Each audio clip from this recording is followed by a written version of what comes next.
What's good, everybody? It's Full-Time Trip. We're back in the building. Arsenal 0, Sporting 0 at the Emirates Stadium. I am in the background. I will show you pictures. It's proof of life. I was actually here. Listen, the headline should read, Arsenal are into the semifinal back-to-back years for the first time in their existence. And I'm getting real close to the camera just to make sure I emphasize the point. I'm looking square at the camera frame. For the first time in this club's great history, we are in the semifinals of the Champions League for the very first time. That should be the headline. That should be the main story. Not this thing, not that thing, not negativity, not whatever. I need people to understand that out the gate. I need you to get that clear through your head, out the gate. You hear me? We are through to the semifinal of the Champions League back-to-back for the first time in our history. I feel like Dr. Umar talking about this. I feel like Dr. Umar. What is what it is? You know what I'm saying? Like, comment, subscribe, all that good stuff. Hope y'all are doing well. Take a deep breath. A cagey game. Offensively wise, the final touches were not the best, but a game where the solidity behind the technical levels and the patience and poise throughout this tie, honestly, I think this was just a really professional quarterfinal in my mind. A very, very professional quarterfinal performance that I am not necessarily surprised by, but I'm very pleased with overall, considering the context, considering what players are out, considering what we've had to run through over these past few weeks in terms of performances. We still have yet to see the attacking levels that we want to see, the impetus that we want to see, but it was a better game. It was a better game that was well managed, that was well defended, and I will say this. I'll get to the veggies in a second, but my overall point is, if we're about our business and we get to the levels of what Arteta has designed and what the coaches have designed for that out-of-possession structure, incredibly focused, incredibly rigid, incredibly intuitive in terms of that defensive perspective out of possession, if that's on job, and then the technical levels to keep the ball in possession are on job, that's 2/3 of the battle done. And if we have a 1-0 lead coming back to the Emirates, we don't have to do much else outside of that. Now, the caveat is we all want to see more. And the Champions League for the rest of these legs, these 3 last legs, the semifinals and then the final, if we potentially get there, they will require more, and we need more. No question about that. We need more. But within the context of what I saw for this game coming in, a 1-0 lead, again, away at Sporting, coming back here to the Emirates, we want to push the issue and push the tempo, but we also have the leg room and flexibility to say, hey, we can play a little bit slower. We can slow it down a little bit. We can rely on the out-of-possession tactics to keep us a little bit, again, more solid and just ward things off and see things through, which I wasn't mad at in the long run. That's where my head is at. Now, I'll give you the veggies. I'll be very honest. 0.78 XG in total for Arsenal. I think it's about 0.08 goals on XG on target for us today. We have to find a way to be more attacking adept. At this point in the season, we have to find something. Now, albeit, I saw little glimpses of again, like, I think at some points we went into a single pivot, like Rice is either picking up the ball, Zubman was back, and then we got a little bit forward, a little bit more attacking. The combinations were at least being attempted in other ways. I saw a combination try to come up between Gyökeres, 1-2s between him and Eze. Again, at some point when Trossard got in the mix, he got a little bit of touches in, but it wasn't like crazy. But at some points, we did see the little sparks of what could be more fluid attacking play, more intentional attacking play. It just didn't come off in the end with the final actions, in my mind. Frustrating from that perspective. I completely agree. It was frustrating from that perspective. You know, and I know people are going to talk about that all week. That's going to be the crux of a lot of people's conversations. We've gotten through the semifinals, but for the negativity merchants, which, again, I'm not either a negativity merchant or a positivity merchant. I want to call things for what they are and try and see what we can do from there. But they're going to find the arguments to say, oh, but the attacking impetus isn't there, da-da-da-da. Without Calafiori, without Saka, without Odegaard, and without those main players, in this system that is very team-dependent, system-reliant to this point, I am understanding of the lack of certain nous because we don't have necessarily superstars or singular points of attacking just impetus, creativity, dynamism without those players that I just mentioned. I understand that fully. With that being said, the positives that I want to highlight is we've established a system. We've established a framework that enables us to be very, very physically, positionally adept and aware out of possession. And when that works, and when you have the technical players to keep the ball, when you do win it back, when you do find solutions and create small wins out of that out of possession structure, then you get a really, really good level of control. You get a good level of control and you get a good level of stasis. On the flip side of our game tonight, if you look back at the highlights, which I saw at halftime, I went down again somewhere into the bar and I saw some of the highlights of the Madrid-Bayern game. It looked like open season. It looked like open season, back and forth, non-stop. And if you look, it's night and day between us. Yes, I can be somebody that says, yes, was this like the pinnacle of enjoyment for me? No, because it wasn't the most crazy, exciting, attacking, flowing game. Am I just as equally ecstatic with the fact that we've progressed and we've gotten the results that people, again, slandered us for not getting results for years? So now they're going to always pick a new argument for us to be mad about or trying to fault Arsenal fans for? I recognize that. I see that. I get it.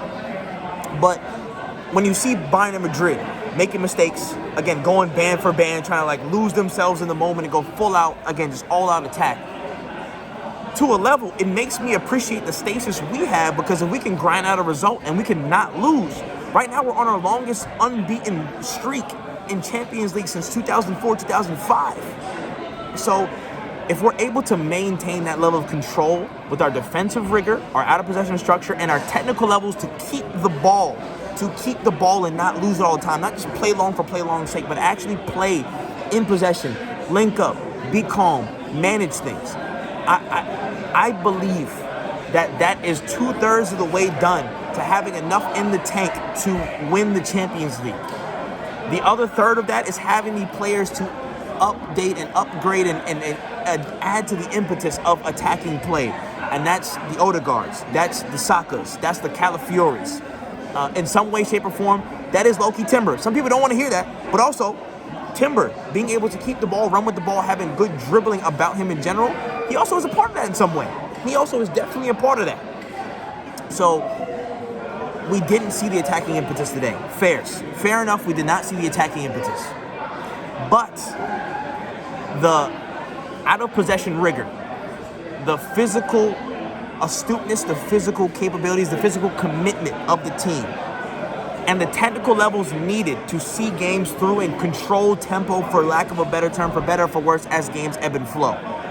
I saw that, and that was enough to get us through to the semifinal of the Champions League back-to-back for the first time in our club's history, and I'm not going to stop saying that. So call it what you will. Really quickly, from an individual level, some good performances, and in terms of us being in that much more controlled, much more poised, much more effective out-of-possession structure and how we play. Again, without the ball, when we have it with the ball, there was a couple players that definitely stood out to me. One, Declan Rice, off the illness. People thought it was his back. People thought he had spasm. People thought it was a spasm or something like that. But he's good. Illness is cleared. Thank goodness he's back. And he was a big help in the press. He was a big help in maintaining the ball. When we were probing, when we were trying to find solutions, those little shuttles and carries were helpful as well. So Declan Rice was definitely a part of that in addition. In us finding those little sparks that they didn't fully turn into fire, but the little sparks of attacking play and impetus, as was very, very impactful for, in my opinion, and it's good to see him back. I'm glad he was there, and I want to see more of him as we're going along. Good for him. I thought Saliba and Gabriel were solid as well. Raya's distribution live is crazy. David Raya's distribution live in the flesh is insane, because there was 3 different occasions where he pinged the ball to Madueke, point blank range, in front of his face. The defenders might maybe near him, but the distribution was perfect, damn near perfect. There's maybe one mistake he made maybe early mid second half. That was scary, or maybe late first half. I can't remember off the top of my head, but that was crazy. What else? What else off the top of my head? Attacking wise, it wasn't great. Again, Gyökeres had some decent hold up, but the combinations I'm not too fond of. It's just a friction point. It's just a friction point with Gyökeres, but still he did good in the link up. Had some time to get some shots off, but it wasn't the greatest thing in the world. It's fine. Martinelli put in some really good shifts. I really appreciated his performance. I wish I got a little bit more from an attacking front, but that's across the entire attack. And that's just how I felt from that perspective. The attack wasn't the star of the show for me. It wasn't the star of the show. Shoot.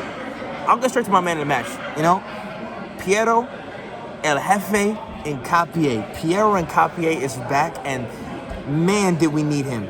Man, when you talk about setting the tone for how imposing we want to be, how much we can limit teams to nothing, when you appreciate that side of the game, I know everybody, and me included some days, I want to jump into the attacking frame of mind and be like, yo, why can't we just put teams to the sword and do this, and that?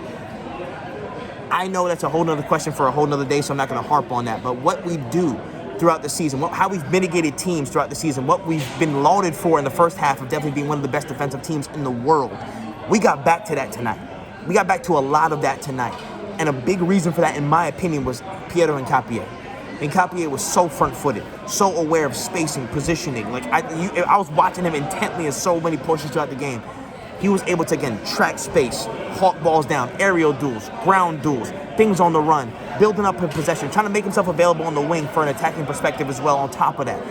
But if we're going to be that rip-roaring side that fully commits to being a physical team that can mitigate teams, that can fully wear down teams and lean on teams. I think James B said it from, again, Gooniverse News. Shout out to James. But leaning on teams. If we're going to lean into that and fully be at our best self with that, Hincapie was a big embodiment of that tonight.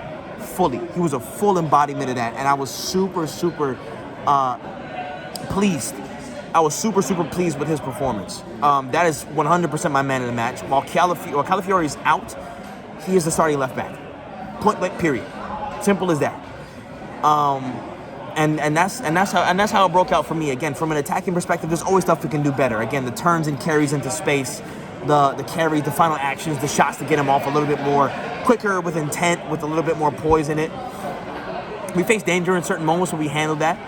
But again, the question is going to be the players that we can get back and how brave we can be when we have the ball and we're building through. But the basis of how we've gotten to this point this season, the out-of-possession quality and the technical levels to control games, to really keep the foot on the pedal for us to be in control. I saw that tonight. And we're going to need that, plus the attacking stuff, plus the attacking impetus to be the team that sees through the league, that sees the Champions League out to its final conclusion. We're going to need all that. But for the context of tonight, we didn't see the attacking impetus, which I'm slightly disappointed about. But the other two-thirds of that equation that we needed, the out-of-possession impetus, and then the technical quality to control games, to control tempo, I saw that. And that was good. That was enough to get us over the line. You're not going to sit up here. I'm not going to sit up here and say it was the most exciting game, but am I happy? Am I ecstatic? Yes. Because you know why? We have reached the semifinal in the Champions League for the first time, back-to-back, in our history. In our history. I'm not going to be mad at history. I'm not going to be mad at progress. I get it. We're all hunting for the big trophies. We're all hunting for the final end, the thing that'll finally get rid of the Arsenal derangement syndrome and how the people hate us and what they can say, which is a lie, because they're always going to find a new argument to hate Arsenal for, because that's just what they do. But the signs of progression from where we were seasons ago, 8th place, barely can get Champions League, this, that, club in disarray, to back-to-back semi-final bursts, being the team that people are cognizant of, in some cases afraid of, being like, damn, I don't want to face Arsenal, let's be on the other side of the bracket. Being in this position is a million miles away from where we were, and I'm happy about that. And I think a lot of people should be too. It's easy to harp on the negative. It's so easy to do that. But at this point in the season, it's about saying, forget all the other bullshit. Forget everything else that is negative, petty, whatever agendas you have, put it to the side. It's about backing the team to the end of this, because the end is there. It's right there. 3 legs away in the Champions League. 6 games away in the Premier League. It's there. It's about backing the team so they can, again, impose their will. Teams impose their will. Manager imposes their will. we impose our will as fans to see it through to the end of the line. And that's what we got to do. Simple as that, man. But that's all I got. Let me know what you thought about the game in the comment section below. Highlights, lowlights, manager performances, team performances. Also thought Arteta was very good with the subs as well, by the way. Again, wanted the team to do more. I can see it evidently, but very good stuff. Let me know in the comment section below how y'all feeling. And yeah, man, listen, I'm here. I'll still be here for the City game. I don't know where I'm going to be at. I won't, like, obviously won't be here, but I'm going to figure out a way to watch that. I won't vlog it, but I'll get you post-match reaction.